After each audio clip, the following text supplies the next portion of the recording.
First is that you should read a case. Second point is that you should discuss the case with small team, maybe 4 or 5 members. It should not be more than 5 members. If it is three, even then it is okay.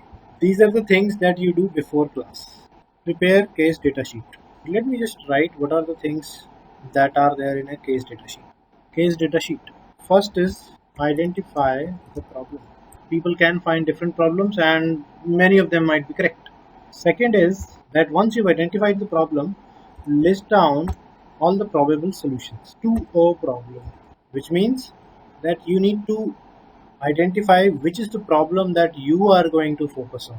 So there may be 2 or 3 problems in a particular case, but it depends on you which particular problem will you really focus on. And then in the second step, you will list all the probable solutions to a problem. Third is choose a solution and list its positives and negatives. Are these 3 steps clear in case data sheet? Then we have one more step.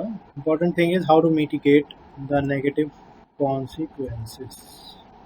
If you're clear about these basic things, then we can start with the case discussion. So generally what happens is that in a case, the participants speak more. My job would be to direct you towards the right direction. But don't think that I'm going to give you a solution and I'm going to present a case. My job is, if you're going in the wrong directions, I will shape the discussion in the right direction. And yes, there would be times when I will actually encourage some of the discussions, some of the debates, and other such things.